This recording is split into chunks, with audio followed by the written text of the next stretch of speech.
Alright, 8.2 is on Venn diagrams. So first off, what is a Venn diagram? Well, a Venn diagram is just a diagram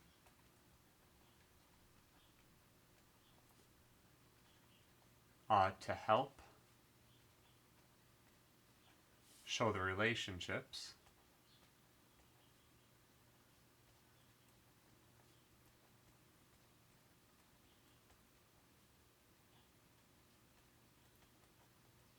between sets.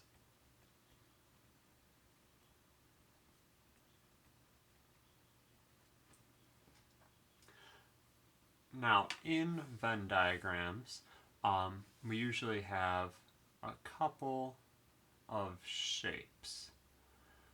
So, first off, the universal set.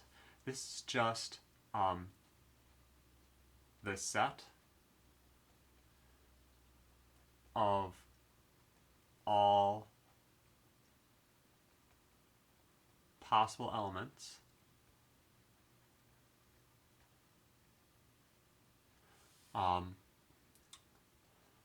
for all sets in the diagram.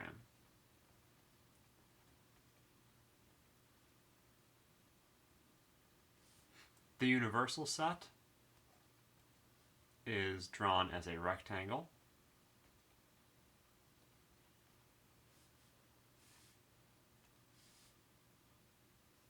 All other sets are circles or ovals.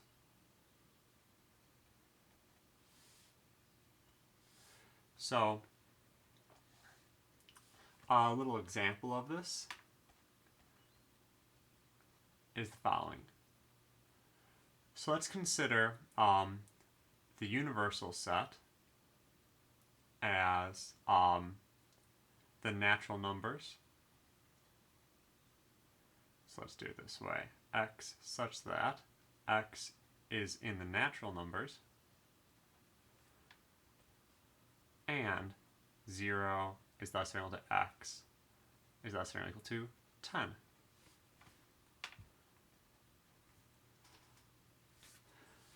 Okay, so there's our universe. We're only going to be considering these.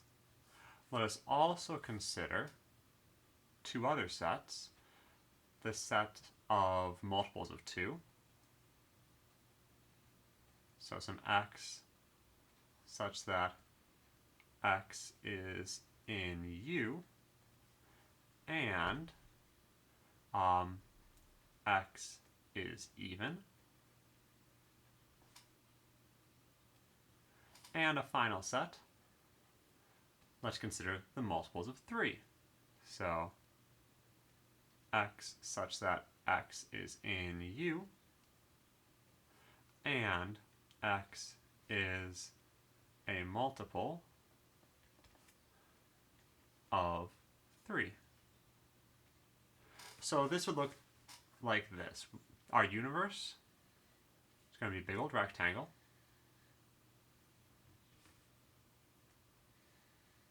And we'll label that as U. And in that rectangle, we're going to have circles for sets A and sets B. We'll get into this a little bit more. A and B are both entirely inside of U, so I'll put the circles entirely inside of the rectangle. It should always be that way. You shouldn't have anything outside of the universe in here. So I'll label this one as A. And sometimes I've seen the letters inside, sometimes I've seen them outside the things. It doesn't really matter as long as it's clear what they're representing. And I'll have this one represent B. And now we can just go through it. So we know that this is the set 0, 1, all the way up to 10. So somewhere in the rectangle, every single one of these numbers should show up. So 0 is in the universe, 0 is even, and 0 is a multiple of 3. 3 times 0 is 0, so 0 should be in U, in A, and and in B, that'll be right here. 1 is in U, but it's not in A, nor is it in B, so we'll put 1 inside the rectangle, but not inside the circles. 2 is in U, it is even, but is not a multiple of 3, so it'll be in U, it'll be in A, it will not be in B. 3 is in U, 3 is not even, but 3 is a multiple of 3, so we'll put it over here, and we'll continue this way. 4 is even, so it goes in here. 5 is in U, but nothing else, so it goes outside. 6 is even and a multiple of 3, so it goes inside A, inside B, so we'll put 6 in here. 7 is in U, but not even, nor a multiple of 3, so it'll be inside the rectangle, but nothing else. 8 is even. 9 is a multiple of 3. And 10 is even. And this is what our Venn diagram is going to look like. This is a numerical example. We'll see some more as we go on, but this is the idea. You'll have sort of overlapping, things need to be labeled. We have the sort of definition of each of these up here, and it's all laid out. Okay, so the idea of subsets. Well, a subset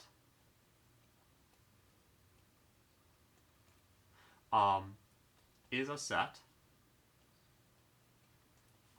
where every element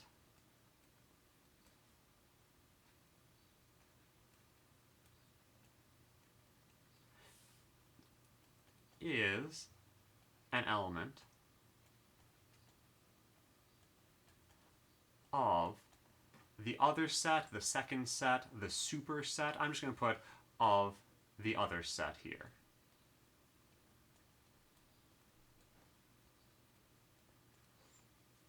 So, subset. Now, in here, the way I would notate this, I could say set A is a subset. It's sort of like a less than or equal to, but it's curved, not angled.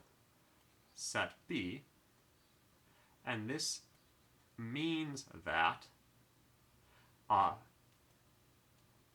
every element in A is also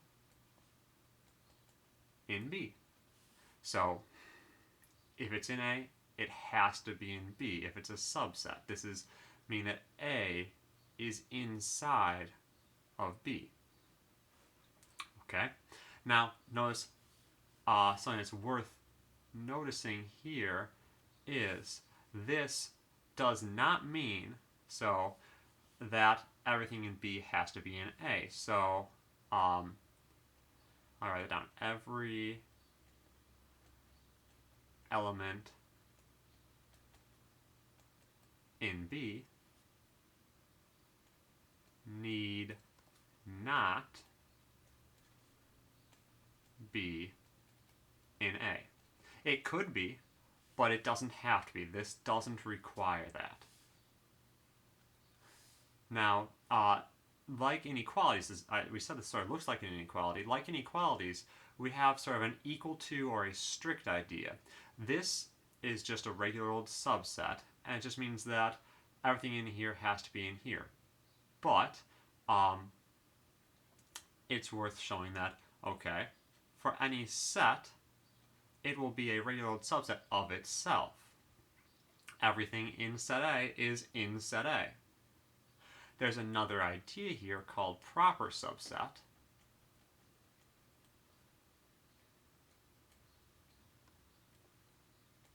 And it is a proper subset is a subset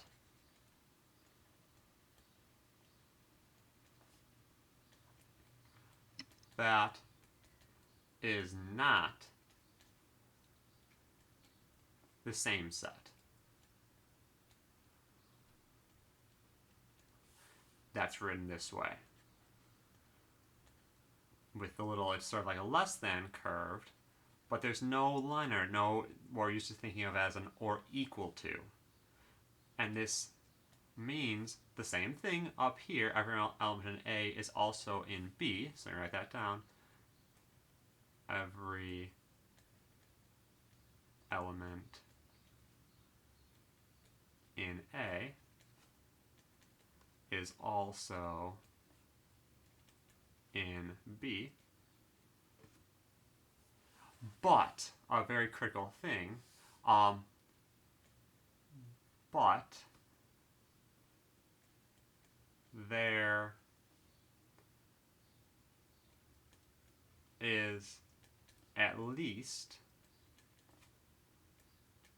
one element in B that is not in A. So for a regular subset, there could be things in B that are not in A, but they don't have to be. If it's a proper subset, there has to be extra stuff in B that's not also in A. Now, a few sort of infinite examples. We know straight away that the natural numbers are a subset of the integers. We also know that the natural numbers are a proper subset of the integers. There are the negative numbers in here, there are not negative numbers in there. And we know that the integers are a subset, proper or otherwise, of the real numbers. And there are many sort of things we could see here. But let's consider a few other things before we go on. So those are just a few of our infinite. Alright, so it's worth noting every set must be a subset. So is a subset of the universal set. It has to be. If everything comes out of U, then every element in any of those sets must also be in U.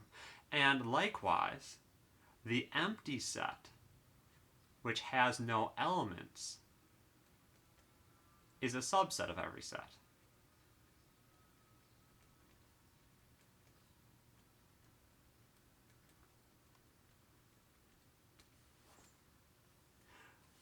So, lots of ideas with subsets. Now, going back to this previous slide for a second, we can see in this case, A is a subset of U. Every element that's in A is also inside U. B is also a subset of U. However, A is not a subset of B. There are things in A that aren't in B, and likewise the other way around. We'll see some more examples later on, but this is just to get us thinking.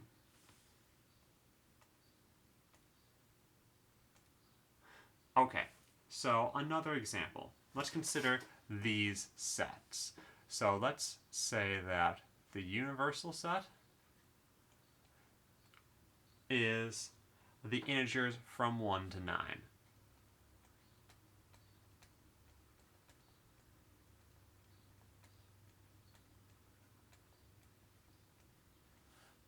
Let's define set A as the odd integers 1 to 9. So we got 1, 3, 5, 7, and 9. And let's define set B as the even integers from 1 to 9. So we have 2, 4, 6, and 8. And finally, let's define set C as the prime integers from 1 to 9, which would be 2, 3, 5, and 7. So in here, first off, let's consider A and U. set A, we notice every element in set A is also an element of set U. So A is a subset of U. We also see that there is an element in U, 2 is just one of them, 2, 4, 6, and 8 are sort of all of them, that aren't in set A. So not only is A subset, A is a proper subset of U. Now the other way around, if I look at U and A, there are things in U that are not in A. So U is not a subset of A, and U is not a proper subset of A. Just like a sort of not equal to, you can have the subset with a line through it, so not subset. Now, as we said, I don't know if we said this already, every set is a subset of itself. So A is a subset of A. Every element in A is in A. But there's nothing extra in this set that's not in that set. So while A is a subset of A is not a proper subset of A. Let's consider some of these. Looking at this, every element in B is not in C. For instance, 4, 6, and 8 are in B, not in C. So B is neither a subset of C, nor is B a proper subset of C.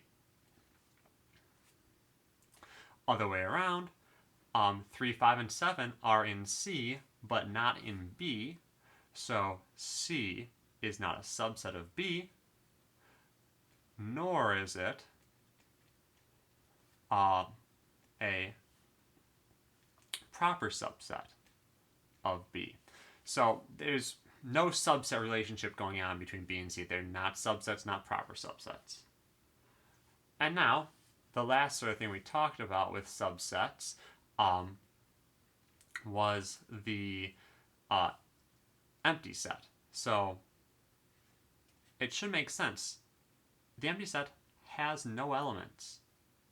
So every element that's in here, there are none, are in any of these sets. So the empty set is a subset of C because there's no element in here that needs to also be in there. Everything is in there. The empty set is a proper subset of C.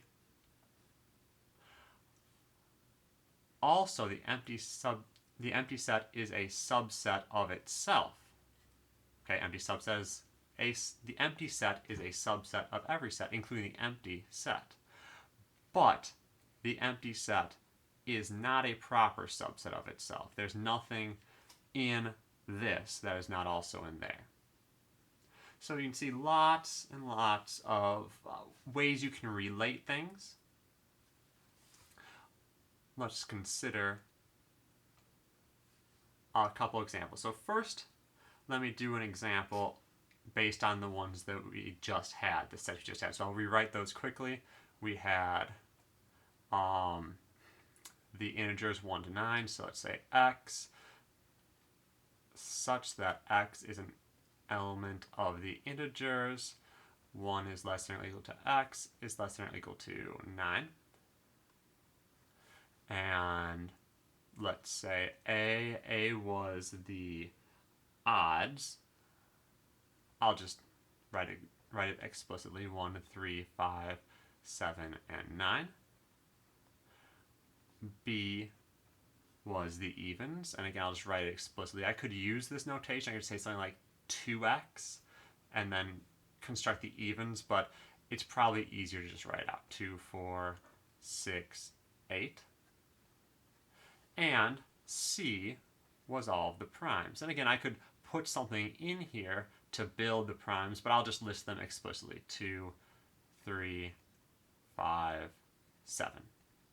So let's make a Venn diagram for this. Make my rectangle for my universe. So in here now, a few ideas. We notice that there is some overlap between A and C. They both contain 3, 5, and 7. There is some overlap between B and C. There's no subset relation between A, B, and C. They are all subsets of U. So since A is a subset of U, the circle for A is going to be entirely inside the rectangle for U. Since B is a subset of U, the circle for B is going to be entirely inside U. But notice there's nothing in B that's also in A, so they are not going to be overlapping. They are going to be completely separate. However, there is overlap between A and C. There is overlap between B and C. C is all inside of U, but there's overlap here, so I'll have some overlap for C. And now I can just go through. So let's see. 1 is in A, 1 is of course in U. 1 is in A, not B, not C, so I'll put a 1 here. 2 is in B, and 2 is in C, so I'll put a 2 inside B and C. 3 is in A and C, so I'll put a 3 here.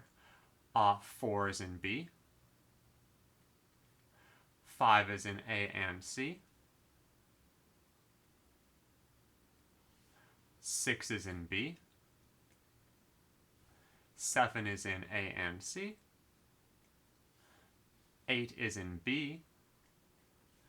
And 9 is just in A. So you can see we can have these overlaps here where we saw it earlier, the football-shaped intersection between two sets shows that 3 is in A, it's an odd integer, and 3 is in C, it is a prime number. Alright, so that's one example. Let me get rid of all that stuff, and then I'll do another example that is not numerical.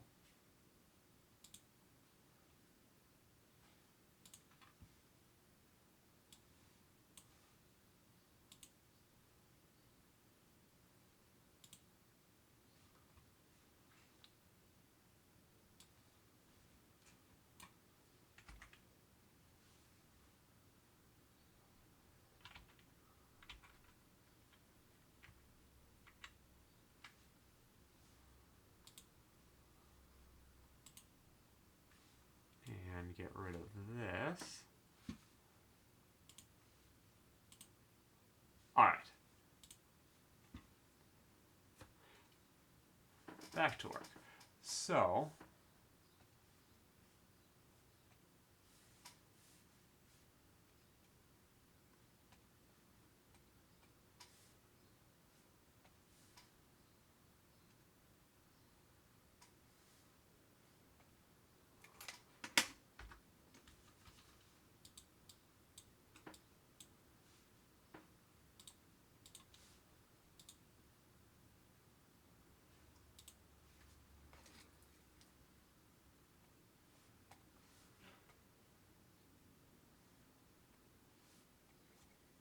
alright.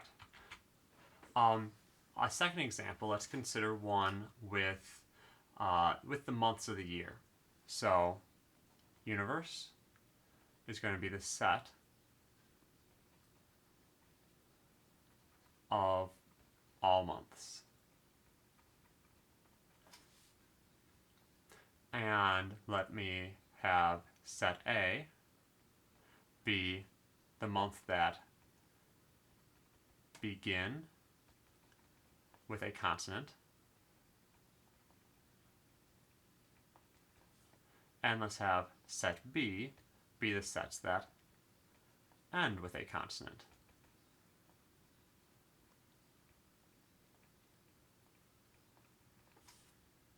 So we'll make our universe big old rectangle.